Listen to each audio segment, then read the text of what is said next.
البرنامج الثاني اللي هو قرض يسير. هذا القرض كيستافد منه المربي كدعم مالي عكس الاول، يعني برنامج امتلاك اللي كيكون خاص بالدار. يعني راه ما يمكنش ليك تاخذ 15 مليون ولا 30 مليون الا كنتي باغي تاخذ دار. السلام عليكم، مرحبا بكم في فيديو جديد. اليوم ان شاء الله غادي نتعرفوا على مجموعه من الخدمات، يعني اللي غادي يستافد منها انت كمربي ولا كمربيه. لكن قبل ما نمشيو للخدمات ما تنساوش انكم يعني تشتركوا في القناه وتفعلوا الجرس باش يوصلكم اي جديد. اول حاجه واللي مهمه وهي السكن. بالنسبه للسكن، يعني المؤسسة محمد السادس كتعطيك 15 مليون، يعني 3 قروض، كاينه ديال 15 مليون وكاينه 30 مليون وكاين الامتلاك التشاركي. غنحاولوا نشرحوا يعني كل وحده في هاد القروض. بالنسبه ل 15 مليون الاول اللي هضرنا عليها، يعني المؤسسة محمد السادس كتعطيك 15 مليون يعني بدون فائدة.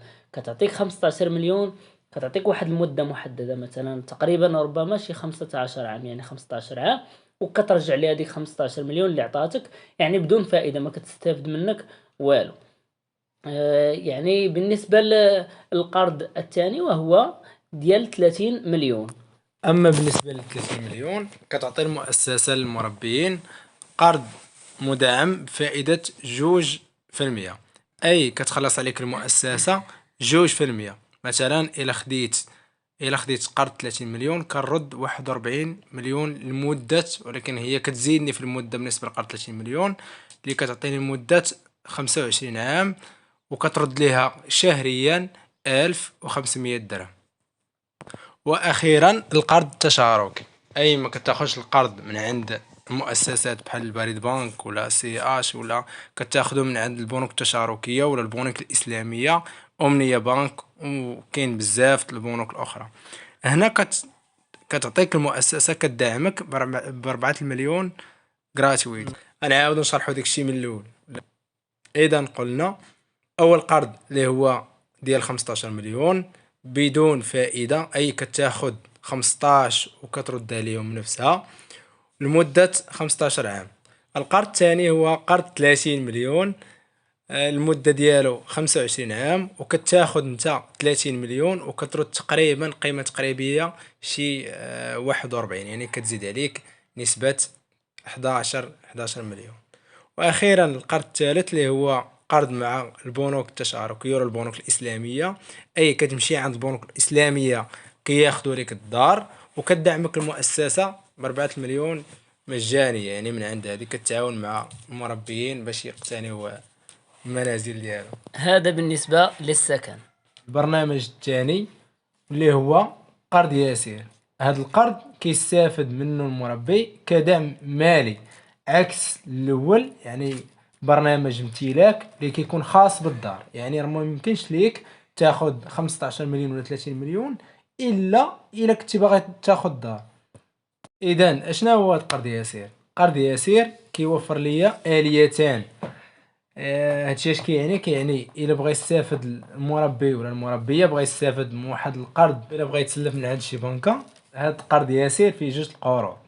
فيه الآلية واحد اللي كتوفر ليا 20,000 درهم، يعني 2 المليون بسعر فائدة 0%. يعني أنا شديت ديك 2 المليون كنرد ليهم 2 المليون لمدة من الاختيار ديالي أنا، سواء نختار عام ولا الحد ديالها عامين ولا عامين.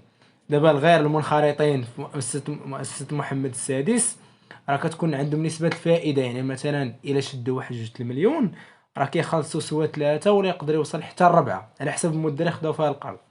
اما المنخرطين ديال مؤسسة محمد السادس راه كيستافدوا من قرض ديال 2 المليون والمدة ديالو محدودة، يعني الا رديتو ماكسيموم انا نردو في عامين بنسبة الفائدة 0%.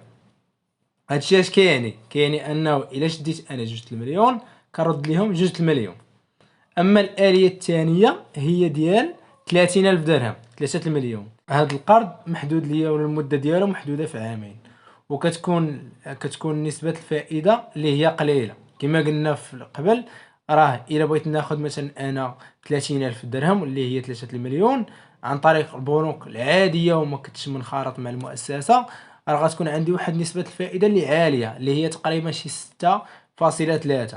اما الى توسطات لي المؤسسه ولا كنت منخرط مع المؤسسه، راه كتنقص عليا نسبه الفائده تقريبا نصف المية. يعني الا خديت مثلا 30,000 درهم راه كنرد لهم، ولا 3 المليون راه كنرد لهم يجي 63,000 ريال.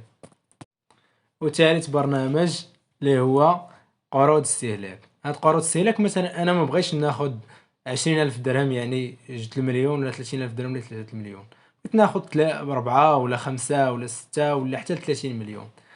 مؤسسة محمد السادس حتى هي في هاد القروض كتدعمني بواحد نسبة الفائدة، واخا اللي هي قليلة شوية، ولكن المهم كتعاون بعدا. كاين مجموعة من البنوك دابا كتختلف ليا النسبة على حسب كل بنك. إلا خدينا البنك الشعبي، النسبة الأدنى اللي هي 6.25، والأقصى اللي هي 6.75.